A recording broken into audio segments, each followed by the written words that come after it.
Remember, pastors, your version of church, that big building, those programs, the worship band and the six-figure sound system, the light show, your youth camps, your Christmas plays, is not necessarily God's version of love your neighbor and feed the widows and the orphans.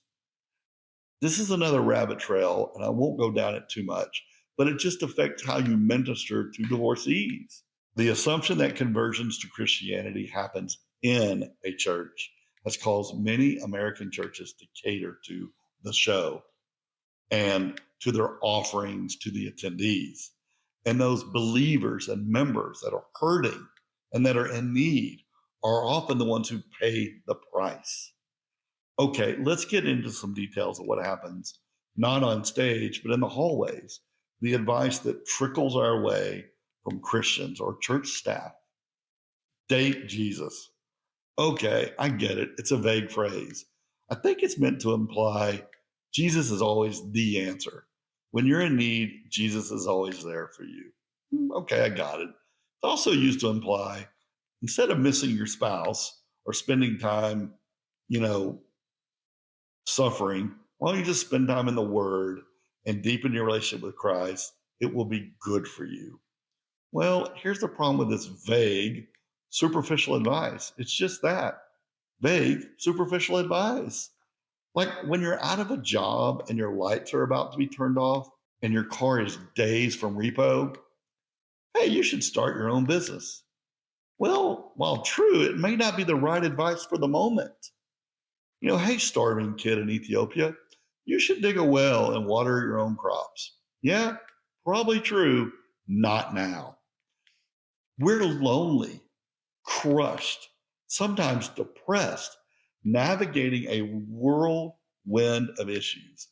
And you want to suggest something vague and not addressing our current need and situations.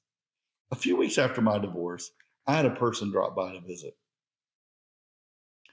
He, like Job's friend, had good intentions. But what came out of his mouth? My wife and I were discussing divorce and death, and we decided that if we ever lost one another, instead of remarrying, we would just commit our lives to the church and serve Jesus. The look on my face, I'm sure, was telling. Hey, Ethiopia kid, I've decided if I ever got in your situation, I'd probably just use my hunger to spread the gospel to other hungry people because I'm that spiritual. I'd probably date Jesus too while I was digging a well. Christians are just so good at throwing Christianese at people. Sometimes, instead of just giving them water, a $10 bill at a red light to the homeless person, pray, be a listening ear, hug them, invite them to a dinner, not come to church, date Jesus. And when you're not here, don't forget, your best days are ahead. God's got something better for your life. These statements are not necessarily true. They might be, but you can't promise Christians those promises. We may never get remarried. We may get cancer tomorrow. We may lose our jobs. We may get in a tragic car wreck tomorrow. We live in a broken world, and you have no idea if our situations are going to be better or not. And your misuse of the verse, God works things for good, is not useful in this situation. Try that verse with somebody who just lost their kid to cancer. See if you don't get righteously punched in the nose right on the spot. Try that to somebody who just got devastating news about their spouse's health. Why would you use it during and after a divorce? This is a little side note because I've seen it happen, so I'm going to throw it in. But I have a very close family member who was told by an older, seemingly mature church lady that God had revealed to her that she would marry this guy that she had been dating. She gave confident instructions to wait on God and let him do his miraculous work. Well, our friend waited and waited and waited until the guy moved on and married somebody else. Wait, did God not know that was going to happen? Did that person disobey God? Did God not know that he was going to disobey? Of course not. It was an immature, insensitive Christian throwing Christianese and false prophecy jargon at a susceptible believer. It was wrong, wrong, wrong. You are not God.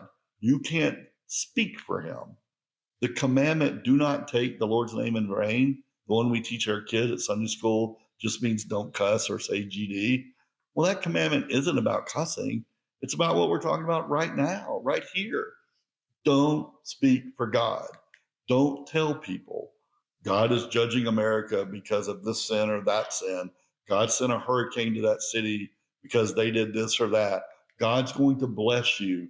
You know, your best days are ahead. Like it's not true. It's not necessarily true. You don't know. God told me that you're going to find somebody else and you're going to be much happier. You know, date Jesus, everything will be okay. Like just stop it.